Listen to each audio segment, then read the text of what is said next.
everybody, welcome to the Daily Dose. This week we are asking the question, how do I read the Bible? This book that has been translated into hundreds of thousands of languages throughout time. And I think it's a book that honestly, sometimes we struggle to know how to read. I can remember when I got my very first Bible.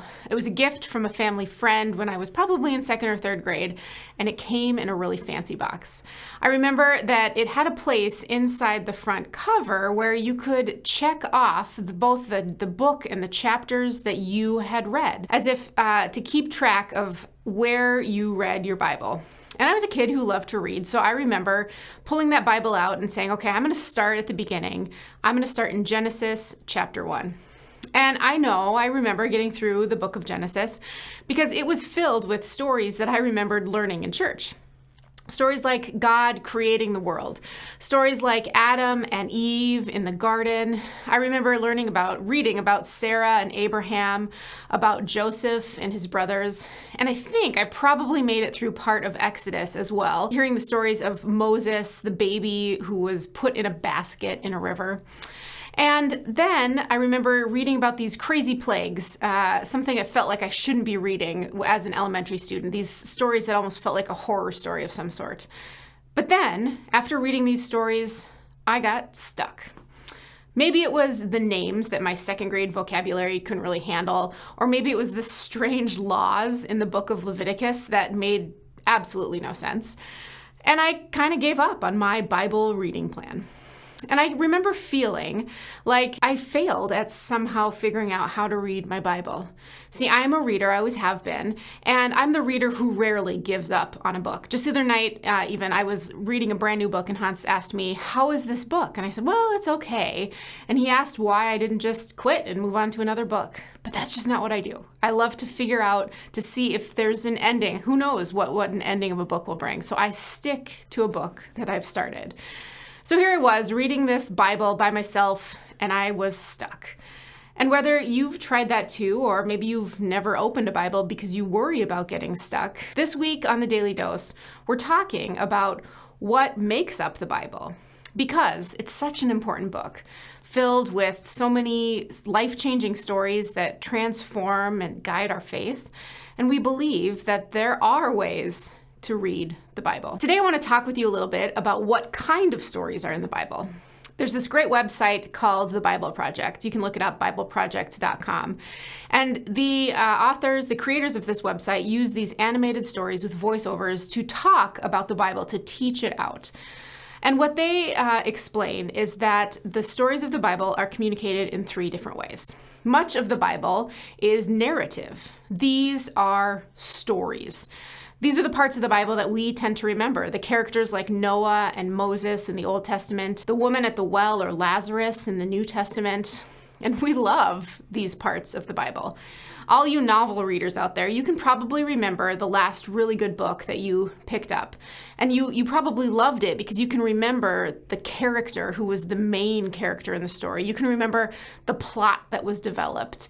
And there was likely some kind of conflict around the way that eventually had some type of resolution. If you finish the book, like you should always do, hint, you probably know how the story ended. It wasn't always necessarily a happy ending, as many of the narratives of the Bible show, but you at least knew how things ended, these narratives. Then there's poetry within the Bible. I remember signing up for a poetry class in college, and truthfully, I signed up only because there was a boy that I liked in that class. Because quickly I discovered that poetry was not my thing. I remember feeling like it was just so hard to understand. Poetry is artsy. It uses metaphors and imagery to trigger our imagination. Some might argue that poetry is effective when it forces us off that familiar path of a narrative with a story and a plot line. The Psalms, for instance, might be really beautiful to read, but hard to understand. And that's exactly the point. And the rest of the Bible, about 25% of it, is what could be called prose or discourse. For you daily news readers out there, this is the writing in the Bible that states the facts of the day, the laws that I mentioned earlier. The if this, then that, persuasion parts of the Bible, written in letter format. All these 3 different types of literature, collections of laws and letters and stories, they are all within this one book that we call the Bible. So what does it mean to ordinary people who pick up the Bible and try to get something out of it? Well, I want to suggest that it's important to know that these various types exist before we even pick up and dive in. Because remember that 2nd grade me who gave up because I was confused by these strange laws? Well, maybe those laws weren't even meant for a 2nd grade child to understand. There's a lot more context that surrounds things like laws within the Bible, other parts of history that you might need to understand. But that story of Zacchaeus climbing the tree so that he could get a look at Jesus, that's a story that could more easily speak to a 2nd grader. And here's the thing to remember about the Bible. Unlike a novel, which you might pick up, read, and then pass on to a friend, the Bible is meant to be read over and over and over again. That's meant to be read in community with other people, maybe even in a church. So now, 43-year-old me can look at that story of Zacchaeus and be amazed that Jesus chose to eat with a tax collector, someone who was considered a sinner, someone whose life was transformed by this encounter with Jesus. These stories, these narratives, the poetry, the prose or discourse, they're meant to communicate in different ways.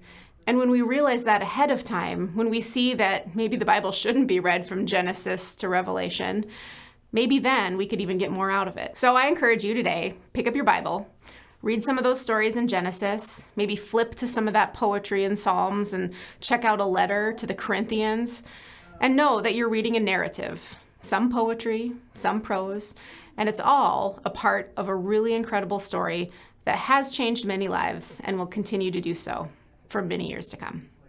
Thanks so much for watching The Daily Dose, everybody. We would love for you to subscribe if you're watching on YouTube so you can be updated when new videos are added all the time. And be sure to tell a friend, invite them to watch along with you. Thanks.